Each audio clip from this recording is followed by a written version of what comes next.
안녕하세요. 공부하는 삶을 번역한 이재만입니다. 공부하는 삶이 2월 초에 출간되고 벌써 2달이 지났습니다. 길지 않은 시간이지만 많은 독자들이 이 책을 읽고 인터넷 공간에 평가의 글을 남겨주셨습니다.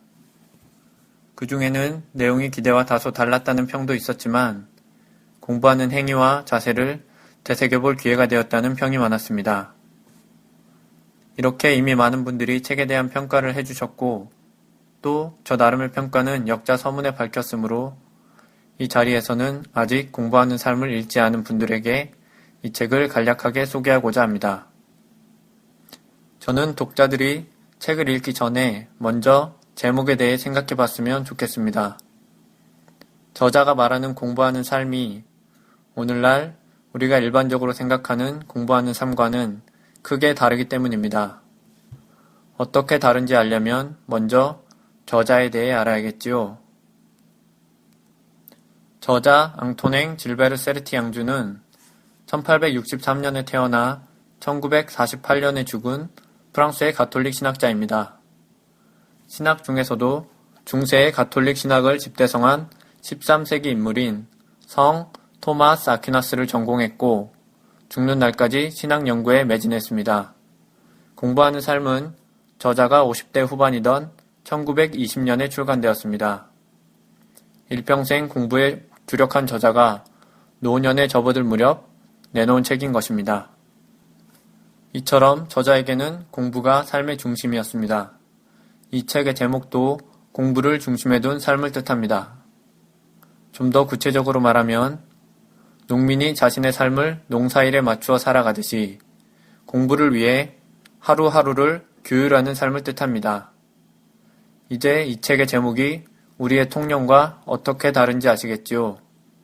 요즘은 공부를 다른 목표를 위한 수단쯤으로 생각하는 경우가 많지만 저자는 거꾸로 공부를 목표로 정해두고서 이 목표를 위해 일상을 통제하는 법에 관해 말합니다. 그렇다고 해서 저자가 먹고 사는 일마저 도외시하고 공부만 하라는 억지 주장을 펴는 것은 아닙니다. 비록 하루에 공부할 수 있는 시간이 한두 시간밖에 없더라도 그 시간에 공부에 전념할 수 있도록 나머지 생활을 규율하라는 것이 저자의 본뜻입니다. 그렇다면 공부는 구체적으로 어떻게 해야 할까요?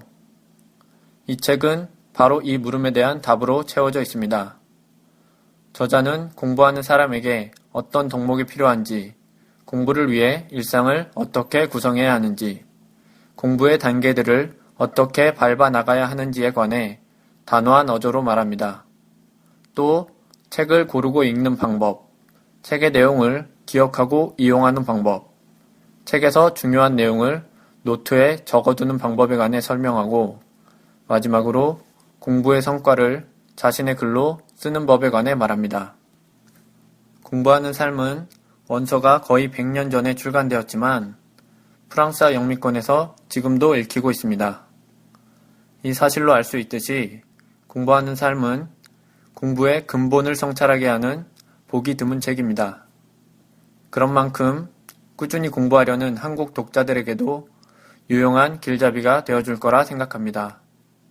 마지막으로 공부하는 이에게 용기를 주는 저자의 말로 저의 소개를 마치겠습니다. 하루에 2시간을 공부에 할애할 수 있는가? 그 2시간을 온전히 열정적으로 사용할 수 있는가? 그럴 수 있다면 자신감을 가져라. 아니, 고요한 확실성 안에서